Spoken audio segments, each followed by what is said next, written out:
आखिर ऐसा क्या हो गया जो संजू बाबा ने लगा दी है बॉलीवुड की क्लास। और कौन कौन ऐसे लोग हैं जो इन दोनों अपनी अपनी तरह से बॉलीवुड की क्लास लगा रहे हैं। किस किस ने लगाई है बॉलीवुड की पाठशाला, किस किस के निशाने पर है बॉलीवुड, किन किन अलग कारणों से निशाने पर है बॉलीवुड, क्यों बॉलीवुड पर कसता जा रहा है शिकंजा। ये तमाम बातें हैं जो आज मैं और रवि जी डिस्कस करने वाले हैं। बहुत सारी चीजें हैं, एक एक करके आपको बताएंगे। शुरुआत हम संजय दत्त वाली खबर से करेंगे।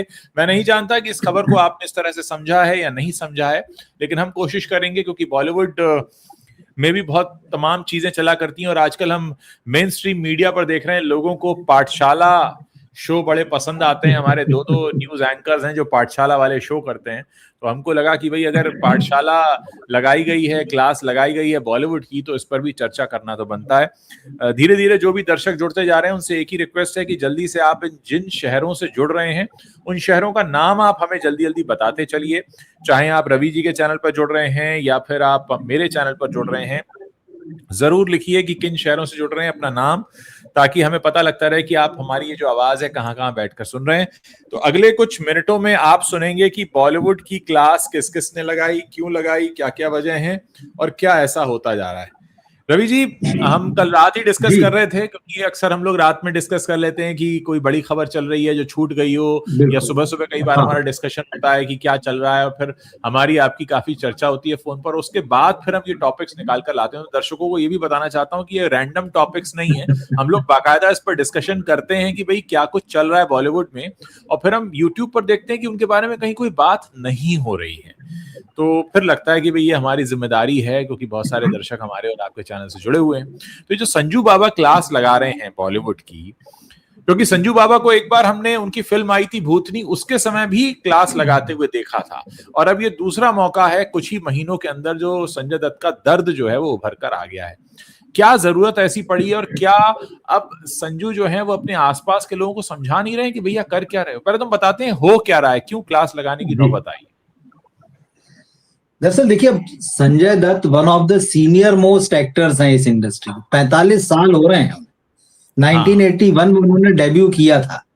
अब 1981 में जब डेब्यू किया और इतना लंबा अरसा आपको गुजर गया है, तो एक सीनियरिटी अपने आप हासिल होती है।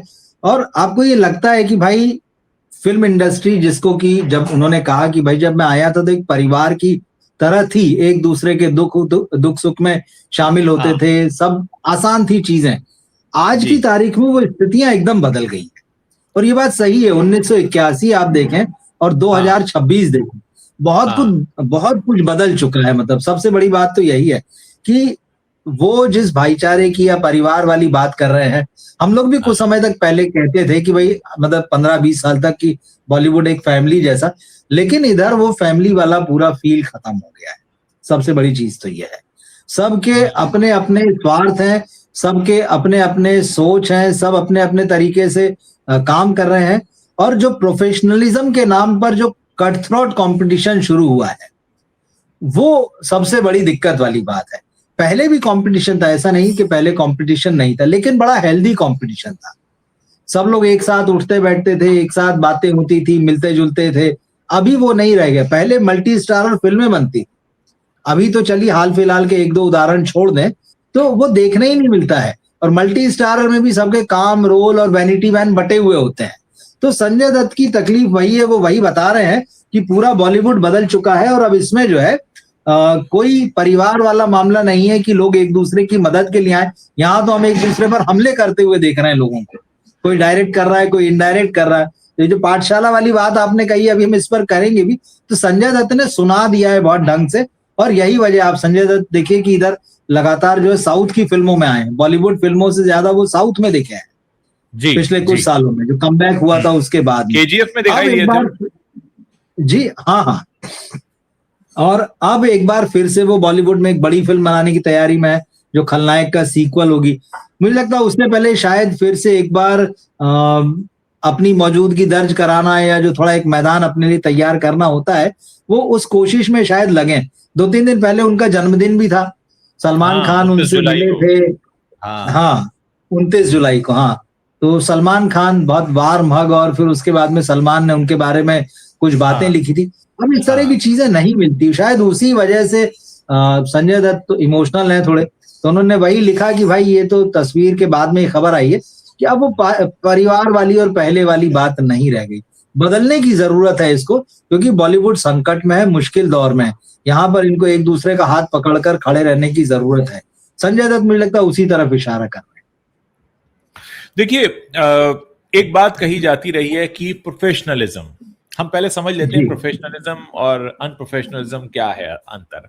आपने बहुत एक अच्छी बात कही कि पहले हेल्दी वे में कंपटीशन था, अब ये प्रोफेशनलिज्म की आड़ में अनप्रोफेशनल तरीके से बिहेव कर रहे हैं। अपने राइवल की टांग पकड़कर घसीटना इज नॉट प्रोफेशनल होना, लेकिन ये प्रोफेशनलिज्म की आड़ में इन्होंने एक ऐसी प्रैक्टिसेस को आगे बढ़ा रखा है, क्योंकि इंडस्ट्री में हम बहुत सारे लोगों से मिलते जुलते रहते हैं, बातचीत होती रहती है, और सबका ये मानना है कहीं ना कहीं कि देखिए, एक तो ये मेजर जो शिफ्ट हुआ वो ओटीटी के आने से हुआ। पहले बॉलीवुड में कुछ कैंप्स थे जिनके हाथ में रिमोट कंट्रोल था, फिर ओटीटी आया। अब ओटीटी ने तो रिमोट कंट्रोल उठाकर जनता के हाथ में दे दिया, जनता जैसे पसंद करे। अच्छा, ऐसा हमें लगता है कि जो ओटीटी के बड़े प्लेयर्स हैं उनके हाथ में रिमोट है, असल में उनके हाथ में भी रिमोट नहीं है। वो भी बड़े विवश हैं कि जो जनता देखेगी अल्टीमेटली वही पसंद किया जाएगा, जो जनता देखेगी अल्टीमेटली उसी पर बात होगी। तो कुल मिलाकर ये अब कई तरह की मार लगी है। अब जब देखिए, इसमें क्या है, जो तपता सोना है वही कुंदन बनेगा। कहने का मतलब है कि जिसको मेहनत करनी आती है और जिसमें टैलेंट है, दोनों काम, खाली मेहनत कर रहा है टैलेंट नहीं तो भी नहीं चलेगा, और खाली टैलेंट है मेहनत नहीं कर रहा तो भी नहीं चलेगा। उस सब के बीच में ये मामला ऐसा आकर फंस गया है कि अब इंडस्ट्री में देखिए, यहां पर संजय दत्त का उदाहरण कितना पुख्ता है। 45 साल से काम कर रहे हैं, यानी उन्होंने इंडस्ट्री को बदलते हुए देख लिया। शुरुआत में बात गोविंदा ने भी कही थी, अगर आपको याद हो, गोविंदा ने बाकायदा प्रेस कॉन्फ्रेंस करके कहा था कि मेरी फिल्में रिलीज नहीं होने जा रही। उस वक्त लोगों ने तमाम बातें उनके लिए कही थी कि वो मतलब उनको ये भ्रम हो रहा है, तमाम तरह की बातें। लेकिन देखिए, वो भी कहीं ना कहीं, और संजय दत्त, गोविंदा, ये लगभग आसपास के टाइम में ही इन्होंने करियर शुरू किया है, 3-4 साल का ऊपर नीचे है इनका मामला। तो अब बदलता हुआ ये दौर है, और हम जो बॉलीवुड की पाठशाला की चिंता कर रहे हैं, उसमें एक पाठशाला गीतांजलि वांगचुक ने भी लगाई है। उन्होंने भी बहुत कुछ बोला है। तो क्योंकि हम पाठशाला का जिक्र कर रहे हैं और भी आगे कई पाठशालाओं का और जिक्र होगा, तो गीतांजलि वांगचुक देखिए, उनका कोई बहुत ज्यादा सरोकार बॉलीवुड से नहीं है, लेकिन वो एक बहुत अच्छी ऑब्जर्व करके बोलने वाली एक ऐसी नागरिक हैं। उनके पति जो हैं सोनम वांगचुक, वो इस समय पूरे देश का केंद्र बने हुए हैं, देश की सोच का केंद्र बने हुए हैं, और ऐसे में वो किस तरह से देखती हैं बॉलीवुड को, ऐसे में वो किस तरह से सिनेमा को देखती हैं, क्योंकि कहीं ना कहीं नेता और अभिनेता ये दो ही लोग हैं जो हमारी देश की जनता को प्रभावित करते हैं। तो कहीं ना कहीं उनकी भी जो नजर है वो इसी तरफ है कि बॉलीवुड जो है ना वो भटक रहा है। भटक क्या रहा है? भटका हुआ है अपनी एक भ्रम में, अपनी एक सोच में। बिल्कुल, देखिए, जैसा आपने कहा कि सीधे तौर पर वो बॉलीवुड से नहीं जुड़ी हुई है, लेकिन हर वो व्यक्ति जो बॉलीवुड का सिनेमा देखता है या हॉलीवुड का, या सिनेमा कोई भी देखता है जी, और इंडिया में रहता है तो बॉलीवुड तो देखता ही है, वो उससे अलग रह नहीं सकता है। तो उनका ये एक ट्विटर पर एक स्टेटमेंट आया जो उन्होंने क्रिस्टोफर नोलन की द ओडिसी देखने के बाद में, एक तो उस फिल्म की बहुत तारीफ की। उन्होंने कहा कि भाई सररियल एक्सपीरियंस, मतलब उस एक्सपीरियंस की उन्होंने बात की। फिर उन्होंने कहा कि मैं 2024 में क्रिस्टोफर नोलन से अचानक मेरी मुलाकात हो गई थी न्यूयॉर्क में, तो उसका थोड़ा बहुत जिक्र किया। तो फिल्म तो उन्होंने कहा जो कुछ है बहुत अच्छा है, उसकी तारीफ की। लेकिन उन्होंने जो इंडियन संदर्भों में और बॉलीवुड के संदर्भ में जो कहा है, वो मैं आपको पढ़ के बताता हूँ जो उनके ट्वीट में है। फिल्म देखकर, फिल्म तो खैर आपने भी देखी और आप बता सकते हैं, और जो मैंने रिव्यू पढ़े हैं या जो चीजें मैंने पढ़ी है, कि जो Indian story telling, Indian mythology, Indian epics, वो फील देती है ये फिल्म। तो इसी चीज को उन्होंने लिखा है गीतांजलि ने, कि its themes feel so familiar to the Indian imagination, the hero's journey, dharma and destiny, exile, temptation, homecoming, the human being tested and transformed along the way। तो ये सारी चीजें हमको महाभारत में भी मिलती है, रामायण में भी देखने मिलती। फिर इसके बाद जो उन्होंने लिखा है बॉलीवुड के संदर्भ में, India is sitting on a treasure house of such epics, imagine bringing them to cinema with scale, sensitivity and intellectual depth, cinema is more than entertainment. ये बॉलीवुड वालों के लिए बहुत इंपॉर्टेंट लाइन है। Cinema is more than entertainment, it shapes minds. Perhaps Bollywood needs to rediscover its role as one of our most powerful classrooms. यहां भी देखिए classroom की बात आ गई। बॉलीवुड को समझना चाहिए कि उसका कितना गहरा असर है, लेकिन वो खुद को समझ ही नहीं पा रहा है कि मैं क्या हूं। उसने वो एंटरटेनमेंट वाली जो लाइन पकड़ कर रखी है ना, वो उससे दाएं बाएं नहीं होना चाहता है, क्योंकि उसको लगता है ये एंटरटेनमेंट ठीक है, सरल है, आसान है, ठुमके लगा दो, फॉर्मूले वाली बातें कर लो, नाच गाना कर लो, एक्शन कुछ दिखा दो या पुरानी फिल्में चुरा लो, कुछ मेहनत मत करो। जिस संस्कृति की बात होती है, आपके पास इतनी सारी कहानियां हैं और हमारे यहाँ तो इतनी विविधता है। आप जिस एरिया में चले जाइए एक अलग तरह का सिनेमा बन सकता है, नॉर्थ में अलग, साउथ में अलग, ईस्ट में अलग, वेस्ट में अलग, और उसमें भी पॉकेट्स हैं। इतनी कहानियां हैं, लोक कथाएं हैं, धार्मिक कहानियां हैं, पौराणिक कहानियां हैं, ऐतिहासिक कहानियां। ये करते क्यों नहीं है? दरअसल बात वही है कि वो जो इमेजिनेशन चाहिए, वो जो आपको डेप्थ चाहिए बात कहने के लिए, भाई पहले खुद समझेंगे तब तो कहेंगे। सच ये है कि उतनी बुद्धि खुद में नहीं है तो कहने की बात। तो वो जो गीतांजलि ने एकदम इनडायरेक्टली, आप कही, मुझे डायरेक्ट तो नहीं कहा, इनडायरेक्टली जरूर क्लास ले ली है इनकी कि भाई आप अपने आप को समझिए। पहले यहां पे एक बहुत गहरी बात जो हमें समझनी पड़ेगी, दर्शक कृपया ध्यान दें जो मैं आगे बोलने जा रहा हूं। देखिए, अगर एक तो होता है कि इंडस्ट्री इनसाइडर क्या कह रहे हैं, या हमारे जैसे जो एनालिसिस करते हैं 25-30 सालों से देख रहे हैं फिल्म इंडस्ट्री को, वो कह रहे हैं। अब यहाँ पे गीतांजलि वांगचुक की एंट्री हो रही है, जिनका फिल्म इंडस्ट्री से कोई लेना देना नहीं है।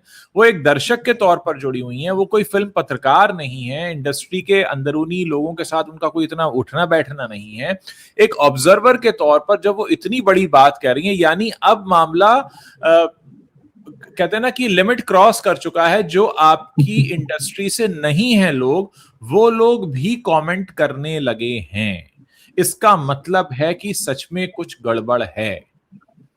देखिए, एक हलवाई की दुकान पर एक शख्स जाता है जिसे बड़ी अच्छी मिठाई बनानी आती है और वो कमी निकालता है, तो कहते हैं भैया एक्सपर्ट है, इसको आता है ना, इसको पता है कि इसमें तुमने मेवा कम डाला है, कि शक्कर ज्यादा हो गया है, कि घी कैसा था, कि तुमने इसको पकाया नहीं है। वो बात समझ में आती है। लेकिन जब एक आम व्यक्ति जो मिठाई बनाना नहीं जानता और वो कहे कि नहीं यार इसमें ना कुछ तो गड़बड़ है, मैं बता नहीं पा रहा हूं पर गड़बड़ है, ये हमें वैसा नहीं लग रहा है जैसा कि होना चाहिए, इसका मतलब है कि फिर मामला जो है लिमिट्स के बाहर चला गया है। और सीधे तौर पर मैं ये कहूंगा कि कहीं ना कहीं ये बहुत बड़ा वेकअप कॉल गीतांजलि वांगचुक ने भी दे दिया है अपनी तरफ से बॉलीवुड को। ये वही गीतांजलि वांगचुक हैं जिनके पति सोनम वांगचुक हैं, जिनके बारे में कहा गया कि फुनसुक वांगडू जो कैरेक्टर है 3 इडियट्स का, ये कहा गया कि उनकी लाइफ पर बेस्ड है। फिर ये भी कहा गया सुविधाजनक तरीके से कि उन पर बेस्ड नहीं है। तमाम जगह तमाम तरह के बयानात आते रहे, लेकिन इतना जरूर है कि पढ़े लिखे वर्ग को भी अब ये लग रहा है। तो 2 पाठशाला की हमने अभी तक बात कर ली है। एक तो संजू बाबा ने किस तरह से पाठशाला लगाई है। संजू बाबा क्या कह रहे हैं?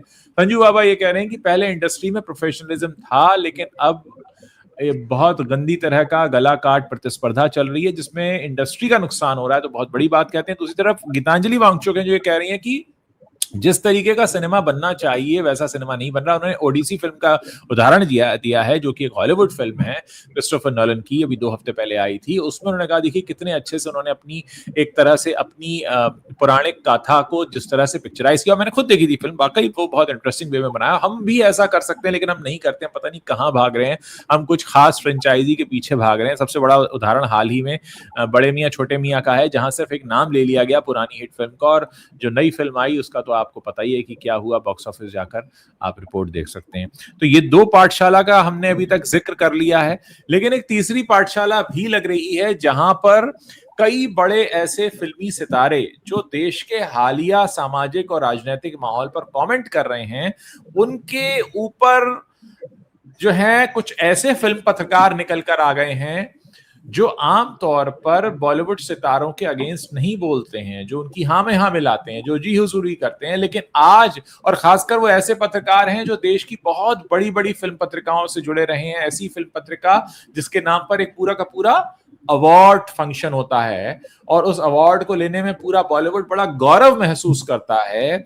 ऐसी बड़ी महान पत्रिका के जो बड़े पत्रकार हैं उनसे जुड़े हुए, वो अब खुलकर ये कह रहे हैं कि ये जो बॉलीवुड के लोग अब इस समय के मतलब जो मौजूदा हाल है सामाजिक, जो हाल ही में जंजी वाला आंदोलन हुआ या तमाम चीजें हुई, तरह तरह के वीडियो सामने आए, कहीं कहा गया पुलिस पर अत्याचार हुआ, कहीं कहा गया पुलिस ने अत्याचार किया, कहीं तमाम तरह की बातें होती रही, उसके बारे में जो सितारे खास एजेंडा परोस रहे हैं, तो उसके अगेंस्ट में वो पत्रकार भी बोलने लगे हैं जो आमतौर पर बॉलीवुड के पिछलग्गू पत्रकार कहे जाते थे, जिनके बारे में कहा जाता है कि भाई ये बॉलीवुड के अगेंस्ट नहीं बोलते हैं, ऐसे लोग भी खुलकर आ गए। तो ये देखिए बात बिल्कुल दुनिया बदल रही है। और अक्सर राजनीति में एक शब्द आता है, अंतरात्मा की आवाज। राजनेता बड़े इस्तेमाल करते हैं, अंतरात्मा की आवाज है, वो सही करते हैं, कभी नहीं सुनते, जिसको वो कभी नहीं सुनते, वो मौके के हिसाब से उस आवाज को बदल देते हैं, उसकी ट्यून उस हिसाब से सेट कर लेते हैं। जिस मौके पे खड़े हो गए, ये तो हमारी अंतरात्मा की आवाज थी। मुझे लगता है कि कुछ बॉलीवुड पत्रकार जिनका आप जिक्र कर रहे हैं, जिनका हमेशा हम लोग ये देखते आए हैं कि भाई इनको तो हमेशा एक्टर्स की, प्रोड्यूसर्स की, डायरेक्टर्स की गुड बुक में रहना है, और एक्टर भी चाहते हैं कि उनकी गुड बुक में रहें, क्योंकि वो पुरस्कार देने वाली जो संस्थाएं उनके साथ जुड़े हुए हैं। लेकिन कहीं ना कहीं मुझे लगता है कि शायद अब पत्रकारों की भी अंतरात्मा जो है वो जाग रही है। बॉलीवुड वालों के लिए हम नहीं कह सकते हैं, क्योंकि बॉलीवुड पर हमने काफी डिस्कस किया किस तरह का डिवीजन बॉलीवुड में है, किसकी अंतरात्मा कैसा बोल रही है, क्यों बोल रही है, क्या उसकी आवाज है या वो कहीं और का इको चल रहा है, वो सारी चीजें हम जान समझ रहे हैं। लेकिन हाँ, ये मुझे एक बहुत अच्छा संकेत लगता है, मैं आपको बताऊं, क्योंकि देखिए बॉलीवुड का जर्नलिज्म तो मर चुका है। हम बहुत साफ साफ कई बार इस बात को कह चुके हैं, पूरी तरह से वो पीआर और मार्केटिंग के हाथों में चला गया है, और जो थोड़ा बहुत ये है पर्सनल रेपो बनाने वालों की वजह से खत्म हो चुका है। जर्नलिज्म तो हो ही नहीं रहा है, हर तरफ जो है वो पीछे पता चलता है कि कोई मार्केटिंग स्ट्रेटेजी है, कोई पीआर खड़ा हुआ है। अब ऐसे में लेकिन अगर बोला जा रहा है, क्योंकि हाल के इधर 2-5 दिनों के उसमें हमने देखा है, क्योंकि जो स्टूडेंट प्रोटेस्ट के बाद में जिस तरह से बॉलीवुड वाले कई स्टार्स की, बड़े स्टार्स की, कई कम जाने पहचाने कह लीजिए, जिनको आप कहते हैं कि यार ये ए क्लास नहीं है, उसके बावजूद जो मजबूत एक्टर हैं उन्होंने अपनी आवाजें उठाई। फिर उसके बाद में बॉलीवुड के सो कॉल्ड स्टार्स ने भी उठाई। मगर उन स्टार्स के खिलाफ जब अगर बॉलीवुड के पत्रकार और सीनियर पत्रकार बोलने लगे, तो इसका मतलब ये है कि अब उनको समझ लेना चाहिए, मतलब जो बॉलीवुड के स्टार्स हैं, कि उनको बहुत ज्यादा मौका आगे नहीं मिलने वाला है। क्योंकि ये भी कहा जा रहा है कि आप ये मत सोचिए कि आपकी फिल्म आ रही है तो आप मतलब सारी लीपापोती कर लेंगे। इस बात का भी ध्यान रखिए, अगर आपकी फिल्म आ रही है और आप जिस तरह के स्टेटमेंट दे रहे हैं, तो जनता सब देख रही है। आप ये नहीं कह सकते कि फिल्म में तो अलग मैसेज दे रहे हैं और यहाँ रियलिटी में आप कुछ और बोल रहे हैं। तो ये नहीं चलेगा, ये दोहरापन नहीं चलेगा। तो मुझे लगता है ये बहुत अच्छा संकेत है। देखिए, अब जैसे आंदोलन हुआ छात्रों का, तो जाहिर है शुरुआत में लोग छात्रों के पक्ष में निकल कर आए, फिर एक नैरेटिव ये आने लगा कि भाई छात्रों में कुछ मिलावट हुई है, बाहर के तत्व हैं, तमाम तरह की फंडिंग बहुत तरह की बातें हुई। अब फिल्म इंडस्ट्री का एक धड़ा जो है वो जेनजी के अगेंस्ट में आकर ऐसा लग रहा है खड़ा हो रहा है। तो ये जो धड़ा जेनजी के अगेंस्ट में आकर खड़ा हो रहा है, इन पर सीधे सीधे उन बॉलीवुड पत्रकारों ने निशाना साध दिया जो अभी तक बॉलीवुड के सितारों की पूजा करते थे, अर्चना करते थे, उनको आरती की थाली लेके खड़े रहते। अब उन्होंने कह दिया भाई तुम जो कर रहे हो गलत है, और ये कहते हैं ना, now they have shown that they have spines, कि भैया अपनी रीढ़ दिखा दिए कि भाई तुम गलत कर रहे हो। और ये बहुत जरूरी होता है, एक तरह से वेकअप कॉल भी है। तो देखते हैं, मुझे लगता है कि ये जो पूरा का पूरा अभी सिनेरियो चेंज हुआ है हाल के, कह सकते हैं महीने, सवा महीने में, ये बहुत हद तक आगे आने वाली चीजों की दिशा भी तय करेगा। और इसमें सभी हैं, मतलब इसमें बॉलीवुड भी आता है, हमारा समाज भी आता है, पॉलिटिकल चेंजेस भी आते हैं, तमाम चीजें आती हैं कि लोग अब नई तरह से सोच रहे हैं। आई एम श्योर कि इस तरीके की चीजों से हमारे जो फिल्मकार हैं वो भी प्रेरणा लें और ऐसा सिनेमा भी बनाएं जो आज के परिदृश्य को दिखाता हो, लोग कनेक्ट करेंगे। आज जो कुछ चल रहा है मौजूदा, वो अगर पर्दे पर आता है, चाहे जिस भी तरीके से आता है, चाहे एक शॉर्ट फिल्म के तौर पर या वेब सीरीज में या बड़े पर्दे पर, लोग उससे कनेक्ट करेंगे, रेलेवेंस होगा उसका, और मुझे लगता है कि फिर हम ये नहीं कह पाएंगे। दूसरी बात, अगर हम गीतांजलि वांगचुक ने जो कहा कि भाई जैसे ओडिसी का उन्होंने उदाहरण दिया, तो हमारे पास बहुत सी ऐसी कथाएं हैं जिन पर आप मॉडर्न तरीके से बना सकते। मुझे याद है प्रकाश झा ने एक फिल्म बनाई थी राजनीति, उन्होंने कहा था कि ये महाभारत पर बेस्ड है। तो जरूरी नहीं है कि हम महाभारत पर बेस्ड है तो हम वही कैरेक्टर उसी नाम के लोग लाएं। सिचुएशन वो हो सकती है। महाभारत के बारे में कहा भी गया ना कि जो यहां नहीं है वो कहीं नहीं है। बिल्कुल, जो यहां नहीं है वो कहीं नहीं है। तो कुल मिलाकर मामला यहां पर ये आ जा रहा है कि लोगों को अब समझने की जरूरत है। दूसरी तरफ जो संजू बाबा बात कह रहे हैं, जिसका हमने जहां से बातचीत आज की शुरू की, कि भाई प्रोफेशनलिज्म कहां गया आपका? आप अच्छा काम कीजिए ना, सामने वाले की आप टांग पकड़कर घसीट रहे हैं। क्रैब मेंटालिटी आपकी बिल्कुल, कि आप जो है किसी को अलग भी नहीं करने दे रहे हैं और उसको पनपने भी नहीं दे रहे हैं और खुद भी नहीं पनप रहे हैं, खुद भी वहीं पड़े हैं और आप चाहते हैं सामने वाला भी वहीं पड़ा रहे। कुछ अगर कोई कुछ अलग करता है तो आप कहते हैं यार, और फिर आप ये भी कहते हैं we are a family, we are a family. Film industry में ही शायद सबसे ज्यादा मुझे लगता है हिंदुस्तान में जितने हक्स होते हैं उनमें 80% तो फिल्म इंडस्ट्री में होते हैं। 80% फिल्म इंडस्ट्री में होते हैं। जैसे राजनीति में भारत का 80% झूठ बोला जाता है, वैसी फिल्म इंडस्ट्री में 80% चेहरे पर मुस्कान और पीछे कुछ और होता है। प्लानिंग ये होती है कि कांग्रेचुलेट करते हैं आपकी फिल्म पर, और प्लानिंग ये होती है कि उसकी फिल्म पिट जाए तो मैं ड्रिंक पार्टी रखूंगा घर में, और ये होता है। जो लोग देख रहे होंगे, अगर इंडस्ट्री से जुड़े लोग भी देख रहे हैं तो वो इस बात को समझ रहे हैं। उन्होंने खुद कई ऐसी पार्टीज अटेंड की होंगी जहां पे इस बात का ही सेलिब्रेशन है कि कैसे सामने वाले की क्लास लग गई। तो कुल मिलाकर ये चीज से बाहर आने की जरूरत है, वरना मतलब कहते हैं ना, जब इंडस्ट्री नहीं बन पाएगी फिर। संजय दत्त ने एक बात और बोली, इसमें मैं आपको जोड़ दूं, क्योंकि हम यहाँ सिर्फ सितारों की बात कर रहे हैं। संजय दत्त ने इसमें हॉलीवुड का भी एग्जाम्पल दिया और उसने कहा कि हॉलीवुड में लोगों में एकता बहुत है। और उन्होंने कहा कि जब ऑस्कर भी होते हैं और अगर किसी एक एक्टर को मिलता है तो दूसरे जेन्युइनली तालियां बजाते हैं। और एक चीज उन्होंने कहा कि बात पूरी इंडस्ट्री की है। उन्होंने कहा हॉलीवुड में एक्टर, डायरेक्टर, राइटर, टेक्नीशियन सब साथ में बैठते हैं, वो एकता है। बॉलीवुड में यहाँ तो वो एकता है ही नहीं। यहाँ तो हीरो तो जो है वो अपना अलग वैनिटी वैन में दुकान सजाया हुआ है। 2 हीरो हैं, 4 हीरो, सब अपना अपना। फिर उसके बाद में उन्हें क्लासिफिकेशन कर दिया, अच्छा इस लेवल का है तो ये अलग रहेगा। टेक्नीशियंस बेचारे, उनके खाने पीने की व्यवस्था अलग हो जाती है कई बार। राइटर्स को तो पूछ ही नहीं, राइटर्स की जरूरत ही नहीं है। तो ये इंडस्ट्री फिर है कैसी? तो हॉलीवुड में तो राइटर भी उस टीम का हिस्सा है, टेक्नीशियन भी उस टीम का हिस्सा है, और एक्टर्स जो है वो एक हेल्दी कंपटीशन है। वो अपने काम से एक दूसरे से compete करते हैं, अप्रिशिएट भी करते हैं। यहाँ तो सारी चीजें गायब है। यहाँ तो फिल्म इंडस्ट्री मतलब ये समझ लिया जाता है बस हीरो के बाद कोई है ही नहीं। फिर या तो प्रोड्यूसर है, डायरेक्टर है, टेक्नीशियंस किसी गिनती में नहीं है, और राइटर नाम का जीव तो है ही नहीं, समझ लीजिए। उम्मीद करते हैं ये जो तरह तरह की पाठशालाएं लग रही हैं बॉलीवुड की, इससे बॉलीवुड कुछ सबक ले, अपने में सुधार लाए। हम तो एनालिसिस करते ही हैं, ऑब्जर्वेशन हमारा रहता ही है। हमारे दर्शक भी तमाम कमेंट कर रहे हैं। मुझे अच्छा लगता है जब आप लोग कमेंट करते हैं, अपनी बात रखते हैं। ये एक एक्टिव पार्टिसिपेशन है। लगातार आप अपनी बातें रखते रहिए। देखिए महक अग्रवाल है, लिख रही हैं, this is why I have moved from Bollywood to Marathi, south and Hollywood. अगर इंस्पेक्टर जेंडे जैसा कुछ आ जाए तो बात अलग है, उस जैसी मूवीज को हम चांस देंगे, but forget it if it is a nepo slope.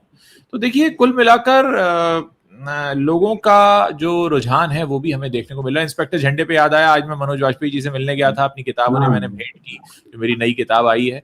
तो मैं आग्रह करूंगा कि आप लोगों ने भी अगर किताब नहीं खरीदी है, खरीद सकते हैं। एक बार दिखा देता हूँ, क्योंकि मेरा फर्ज है कि किताब लिखी है तो उसका प्रमोशन भी मैं ही करूंगा, कोई और नहीं करेगा। तो कुल मिलाकर मुझे लगता है कि ये जो बॉलीवुड की जो पाठशाला लगी हुई है तरह तरह से, ये कहीं ना कहीं बॉलीवुड को सुधार करने के लिए है। अब ये उनके ऊपर है कि कितनी जल्दी आप सीखते हैं, सबक लेते हैं। नहीं, बिल्कुल जरूरी है। मुझे लगता है सीखेंगे शायद धीरे धीरे ही सही, नहीं तो समय सिखा देगा फिर। बिल्कुल, मुझे लगता है रवि जी हमने काफी बातचीत इस पर कर ली है जी। दर्शक भी हमारे साथ जुड़े, हम बीच बीच में लाइव आते रहेंगे, बात करते रहेंगे। इस लाइव सेशन को अगर आपने बीच में ज्वाइन किया है तो उसके खत्म होने के बाद आप इसे शुरू से देख सकते हैं, और इसी तरह सपोर्ट अपना बनाकर रखिए।